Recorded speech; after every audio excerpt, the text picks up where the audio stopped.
নমস্কার বন্ধুরা, ডলি রন্ধনশালায় সবাইকে স্বাগত। আজকে তোমাদের সাথে শেয়ার করব আমি ঢেঁড়স আলু ভাজা। এখানে আমি 200 গ্রাম পরিমাণ ঢেঁড়স নিয়েছি, আর ঢেঁড়সটাকে আমি খুব ভালোভাবে ধুয়ে পরিষ্কার করে নিয়েছি।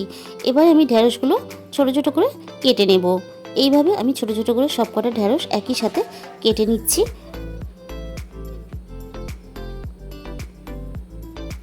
এখানে আমার সব কটা ঢেঁড়স সুন্দরভাবে কাটা হয়ে গেছে। এবার আমি একটা বাটির মধ্যে আমি সাইডে তুলে রেখে দেব।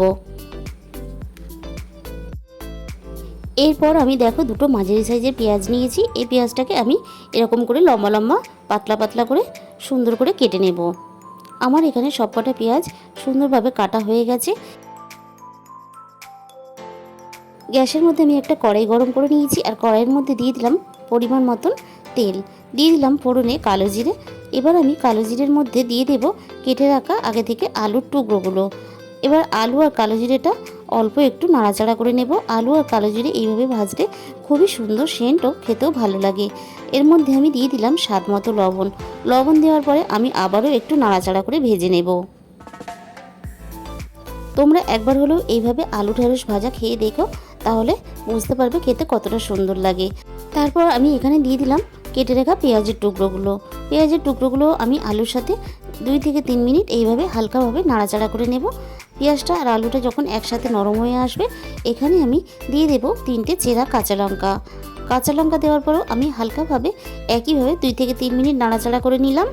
এরপরে আমি এখানে দিয়ে দেব কেটে রাখা ঢেঁড়সগুলো।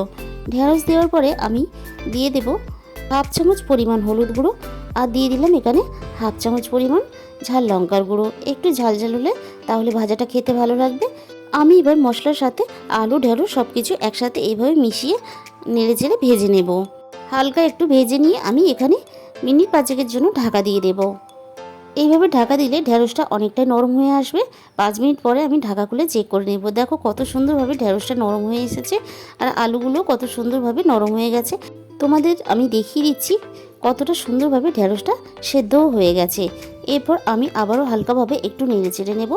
এরপর আমি এখানে দিয়ে দেব অল্প পরিমাণ সাদা তিল, আর তারপরে আমি দিয়ে দিলাম 1 চামচ পরিমাণ পোস্ত আর সাদা তিল দিয়ে আমি আবারও হালকাভাবে নেড়ে চেড়ে ভেজে নেব। ঢেঁড়স আলুর সাথে তিল আর পোস্ত যখন একটু লালচে লালচে হয়ে ভাজা হয়ে আসবে, তখন আমি এখানে দিয়ে দেব অল্প পরিমাণ ধনেপাতা কুচি। এটা তোমরা দিতেও পারো, নাও দিতে পারো। তাহলে আজকের রেসিপিটা তোমাদের যদি ভালো লেগে থাকে, অবশ্যই ভিডিওতে একটা লাইক করো আর কমেন্টের মাধ্যমে জানিও। আর যে সমস্ত নতুন বন্ধুরা আমার চ্যানেলে এসেছো, অবশ্যই আমার চ্যানেলটাকে সাবস্ক্রাইব করে আমার পাশে থেকো।